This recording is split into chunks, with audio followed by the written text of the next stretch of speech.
এই যে আমরা বিয়েটা বিডিরা কিচ্ছুইলে জামাইয়ের কান জ্বালাফালা করে দিয়েছে, তোমারে বিয়ে করে কি পাইছি কি পাইছি কি পাইছো বুইনা জামাই জীবনও তোমারে কইতো না। আমার কথাগুলো মনোযোগ দিয়ে শুনো, তুমি বিয়া করে কি কি পাইছো। এই যে জামাইবার যত কাজ কামের দায়িত্ব আছে সব তোমার, যত দুষ হইব সব তোমার। তুমি একটা বাচ্চা পয়দা করবা, হেরে খাওয়াইবা, লালবা ফালবা সব কিছু করবা, কিন্তু বাচ্চা অসুস্থ হলে দুষ তোমার, বাচ্চা ব্যথা পাইলে দুষ তোমার, সংসারে যত অমঙ্গল আছে সব দুষ তোমার হইব। এত কিছু পাওয়ার পরে যদি তোমার মনে হয় তুমি কিছুই পাইছো না, তারপরে তোমার স্পেশাল কিছু পাওয়ার নোটিশ দেয় শুনো। তোমার অনুপস্থিত যে মিটিংগুলো হয় এগুলো কিন্তু তোমার নামেই হয়। তুমি এত সেলিব্রিটি একটা মানুষ, তারপরে তোমার মনে এত দুঃখ তুমি কিছু পাইছো না। হ্যাঁ, এটা কোনো কথা?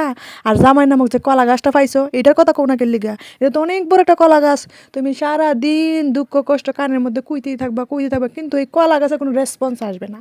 কিন্তু মা বইনে যদি কোনো কানের মধ্যে কিছু দেয়, দেখবা অগ্নি পুরুষ হয়ে তোমার সামনে আইব বিচার করবার লাগে, তখন বাট একদম পুরুষ মানুষ হয়ে যাবো, বুঝো নাই? এরপরেও তোমাদের মনে এত কষ্ট কি পাইছো কি পাইছো। সারাদিন বান্দির মতো কাম করবা সংসারের মধ্যে, সংসারের মঙ্গল কামনা করবা, পাঁচটা নামাজ পড়ে দোয়া করবা, ভোর 3টা বাজে ঘুম তুলবা, বুঝছো নি? একেবারে পরিষ্কার হওয়ার আগে লাইট দিয়ে উঠোন টুটন ঝাড়ু দিবা, রান্না বান্না শুরু করে